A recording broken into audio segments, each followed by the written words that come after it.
This video is going to cover the entire lesson of radical equations. We only are going to spend one day on radical equations, but I wanted to at least give a video that you can go back through and reference on how to do specific types of radical equation problems. So what we're going to learn to do is to solve an equation in which a radical is already in the equation. So these are basically the ones that we're going to be focusing on today are square root ones. All right, so we've got these two here. And let's go through the one on the left-hand side first. Then I'll give you a chance to do the one on the right-hand side. So the one on the left-hand side, I've got this radical, this square root here. And I've got to get rid of that. I've got to figure out what x equals. So in order to do that, the way that we get rid of a square root sign is to square it. Well, if I do it to this side, that means I have to do it to this other side too. It's just like a normal equation. Whatever you do to one side, you have to do to the other side. So if I square both sides then, 4 squared gives me 16. And if I square this radical here and this squared cancel each other out. Okay, so then that leaves me just x minus 6 equals 16. Now it's an easy one-step equation. I can add 6 to both sides and I find out that x equals 22. And we can always plug that back in to make sure that's going to work. 22 minus 6 is 16. The square root of 16 is indeed 4. So that one does work. Okay, now I want you to go ahead and try this one over here on the right. Now remember, the first step that we're going to do is to square both sides, and then squared will get rid of this radical. So go ahead and push pause right now, work through that problem, then come back and push play after you've obtained your answer. Check your answer here. It should have been 38. Okay, so now let's try some that are a little bit more complex. The big thing here, though, you'll notice I squared it as soon as I got this radical all by itself. If there were another number over here in front or something like that, I've got to get rid of those first. I've got to get this radical, this square root sign all by itself first, this expression. Then I can square both sides. For instance, in both of these two, the radical is not by itself first, so that will not work. I can't just square both sides right now. I need to move this 5 over first. Okay, so try these two. Go ahead and push pause now. Work through your solutions, and once you've obtained both answers, then come back and push play. Check your answers here. So notice this is the biggest thing. If we can move this 5 over first, once I move the 5 over, then I square both sides.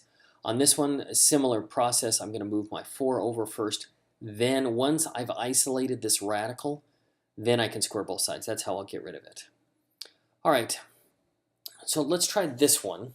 And if you try this one, you'll end up getting something a little bit weird, okay? We move the 11 over, then squared, then we end up with like this 121. All right, now, 121. Let's see if that works here.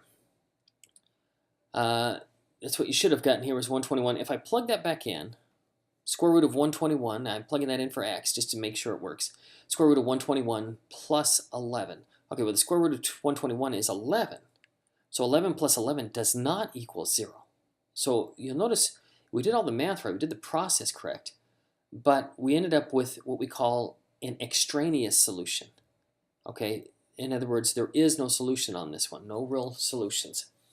On this particular one, you will have these a lot in radical equations, so you always need to plug them back in to make sure they're going to work. If you plug them back in and they do not work, then it's what we call an extraneous solution, so your answer would be no real solutions on that one. We're going to get into that a lot more as we're going through this particular lesson. All right, so let's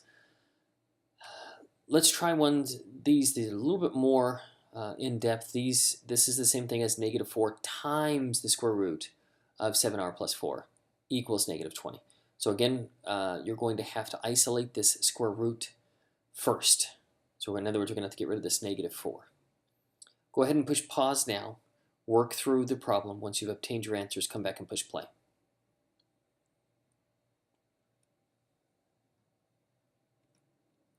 Check your answers here. Hopefully you could find out that 3 was your answer here. When we plug that one in, it does indeed work. That's 21 plus 4 is 25. So square root of 25 is 5 times negative 4 does give me negative 20. That does work. So you always want to plug these back in to make sure that they are going to work. All right, now here's one. This is a real life one. This is the number of student loans, number of undergraduates who receive a student loan. A Stafford loan is a student loan. And this is specific to years 2000 through 2007. Okay, so here is our equation here. Now that we've got that equation, we want to determine which using this equation right here, which one comes up to 8 million, okay? We want to see what year that's going to be in. So what we're going to do is n of t represents the number of graduates receiving student loans. We know that's going to be approximately 8 million. And that is in millions. That means we're going to plug in 8 right here for it. X represents the number of years since 2000. So we need to solve this one for X.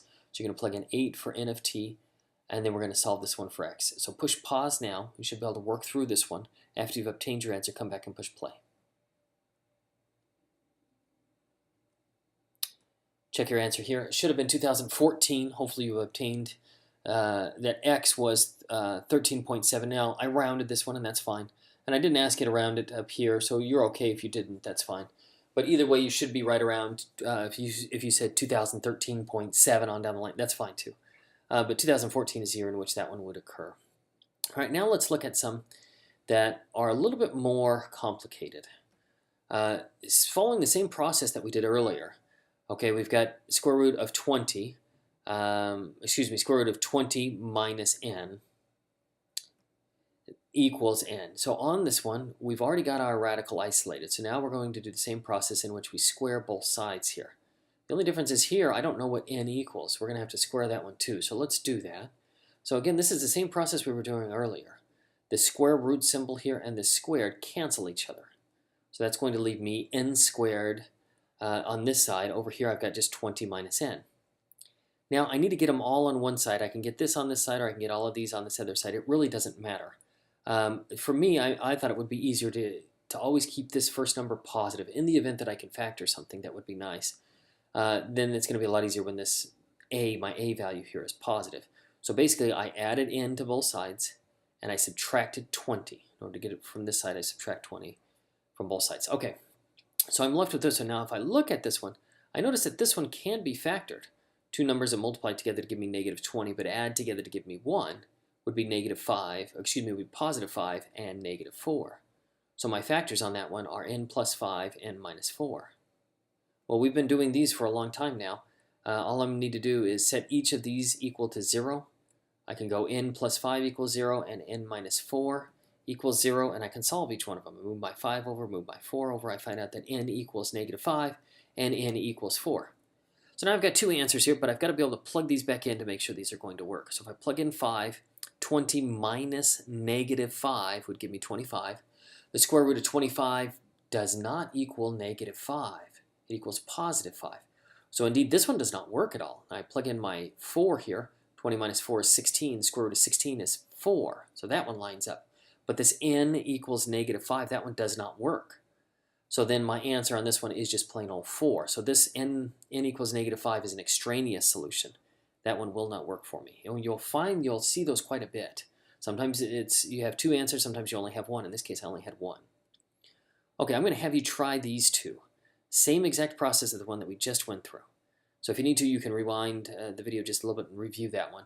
But I'm going to have you push pause now. I want you to work through this, both of these equations. After you've obtained your answer, come back and push play. Check your answers here. Now in this one, hopefully you identified that negative 9 does not work in this case. Just the positive 8. However, in number 2, both worked. When you plugged in both of them worked. And it just kind of depends on each one. You're going to need to plug in each one of them to make sure you don't have an extraneous solution. All right, now I want you to try these two. Go ahead and push pause now. After you've obtained your answer, come back and push play. Check your answer here. Again, on the first one, I had 2 of them that worked, but on the second one, only 1 of them worked. The only way that you'll know that is if you plug them back in to see if they will both work. But let's go for one that's a little bit more complex now. So on this one here, we're going to use the same process. I've already isolated this radical, so now I'm going to square both sides. The difference this time is it's a little bit more complicated. It's not just an n that's being squared, it's an n minus 6. So same process though, this square root here and the squared will cancel each other out. The n minus 6 squared is not n squared minus 36. We're going to have to FOIL these two out if you want to do that, that's fine. you find out that this one is n squared minus 12n plus 36. This one over here, again, we just get rid of that radical. Now that I have this, I want to get it all on one side and hopefully be able to factor these. That would make my life a lot easier. So I get all of these on one side. I'm going to add 2n to both sides. That's going to give me n squared plus 10n. And then I've just got plus 36 here in my 15. Now I need to move my 15 over, so I subtract 15 from both sides. I end up with n squared minus 10n plus 21. Okay, now I have to look here. Hopefully I can factor these two. I need two numbers that multiply together to give me positive 21, but add together to give me negative 10. Hopefully you can find out that that is negative 7 and negative 3. So I end up with an n minus 3 times n minus 7. Again, I'm going to use the same thing. This is what we've been doing for a while now. I set each of these equal to 0. I have n minus 3 equals 0 and n minus 7 equals 0. I can solve each one of them. I find out that n equals 3 and n equals 7. Again, I have to plug these back in. If I plug in 3, 15 minus 6, 2 times 3 is 6. 15 minus 6 is 9. So then I've got the square root of 9, which is a positive 3. I plug in 3 here. 3 minus 6 is negative 3. So this one would not work in this case. If you plug in 7 here, 15 minus 2 times 7 is 14. 15 minus 14 is 1. I end up with a 1 over here. I plug in my 7 here. 7 minus 6 is 1 as well. So the 7 works, the 3 does not. So my answer here is just 7. Okay, I want you to get some practice on these. So try these two. We're going to use the exact same process as the one that we just did. So push pause now, work through your problems, and then come back and push play whenever you're ready. Check your answers here. Now on this particular one here, both of these equaled 5. So you could write v equals 5, comma 5. That's kind of redundant, so we just typically just write 5. And that will be sufficient. All right, now try these two here. Similar process, I just want you to get a little bit more practice here. Push pause now, work through your answers. After you've obtained those, come back and push play. Check your answers here. Again, we found out that one of these ended up working and the other one did not. All right, now this concludes the video for this particular lesson. You can go back through and watch it if you need to. I also have some other videos, but hopefully this helped out a little bit.